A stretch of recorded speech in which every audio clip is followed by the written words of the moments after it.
พิธีมอบรับเหรียญรางวัลประเภทกีฬากะต้อทีมสุดคู่ยิงซ้ายและทีม4คนยิงซ้ายในนี้นครหลวงจันทร์เจ้าภาพญาติได้1เหรียญเงินและ1เหรียญทองส่วนกระทรวงป้องกันประเทศญาติได้2เหรียญค้ำไปครอง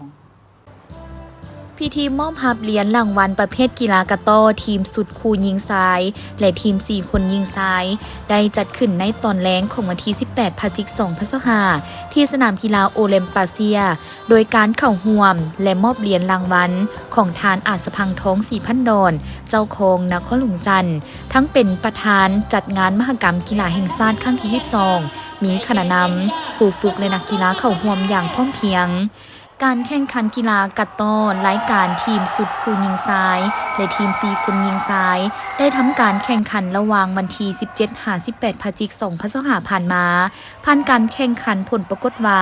ประเภททีมสุดคู่ซ้ายเหรียญค้ำแมนแขวงจำปาสักเหรียญเงินแขวงสวรรณเขตและเหรียญทองกระทรวงป้องกันประเทศและกระทรวงป้องกันความสงบประเภททีมสุดคู่หญิงเหรียญค้ำแมนกระทรวงป้องกันประเทศเหรียญเงินแขวงจำปาสักและเหรียญทองแขวงคำมวลและแขวงบริคำไซ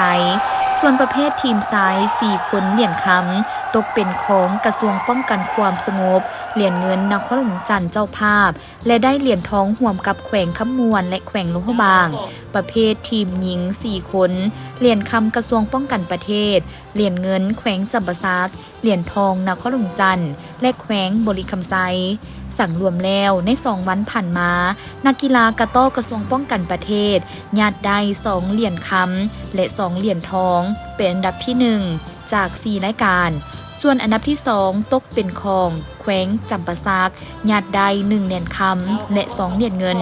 อันดับที่3กระทรวงป้องกันความสงบญาติได้1เหรียญคำและ1เหรียญทองขณะที่นครหลวงจันทร์เจ้าภาพญาติได้1เหรียญเงินและ1เหรียญทอง